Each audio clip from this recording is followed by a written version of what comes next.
get paid for that, he didn't actually step in. You can then pass through the medieval palace, cross over this bridge and into my right, that's known as Salvin's Bridge. That was put there during the Victorian period to connect the inner and outer walls. Then it's the upper Wakefield Tower, then it's the southern, eastern and northern ramparts, which are all open for you to visit. On the 21st of May 1471, Henry VI was murdered whilst on prayer in the upper Wakefield Tower. Now this was during the Wars of the Roses, a civil war which raged on in England for around 30 years.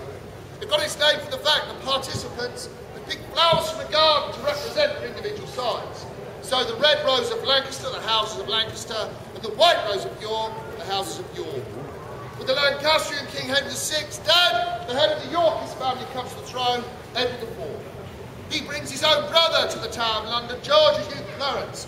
He was imprisoned in the Boyer Tower, which is run by the gents' toilets now, where apparently, according to Shakespeare, he is then drowned in a barrel of wine prior to his execution.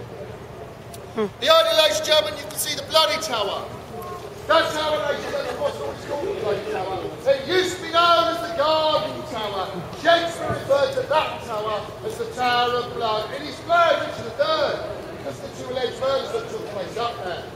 Let's go forward a few years from 1471 to 1483.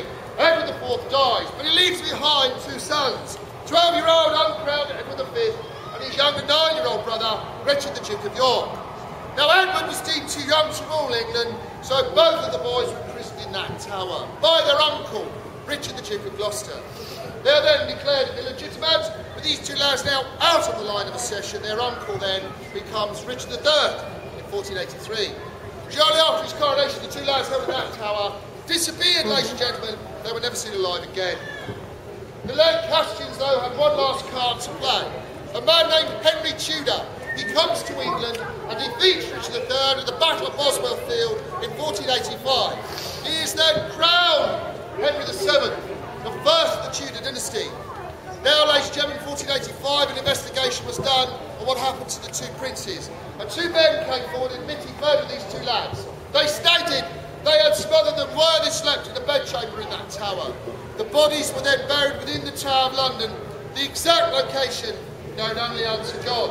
And therefore, it wasn't for 191 years, in June 1674, when some workmen working on the White Tower uncovered the remains of two children, which experts at that time did declare were the remains of the two princes. Their remains were then taken down to Westminster Abbey and interred in Innocents' Corner, which Charles II named after them. Ladies and gentlemen, it goes down in history as being Richard III who killed these two lads, although there is some debate to say it could have been Henry VII who had them murdered. Remember, ladies and gentlemen, history and these things was always written by the victors. That's why French history books are so small. Ladies and gentlemen, that tower became known as the Bloody Tower at the end, or shall we say, during the reign of Elizabeth I. She dies in 1603, but she leaves no heir to the throne. So the throne then passes to the James Stuarts, James I of England, James VI of Scotland. His mother was Mary Queen of Scots. Mary Queen of Scots was never kept in the Tower, ladies and gentlemen. She was kept at Sheffield Castle, beheading in Fotheringay. Ladies and gentlemen, when in 1603, Sir Walter Raleigh was then kept prisoner in that tower 13 years for plotting to put Arabella Stuart on the throne. While he was in that tower, ladies and gentlemen, though he was locked up with his wife, 2 children and 2 servants, he did find time to write his unfinished work, History of the World, Volume 1, which is on display in that tower. Right, ladies and gentlemen, I'm now going to make my way from here to the inner ward of the Tower of London. You're quite welcome to join me and continue my tour.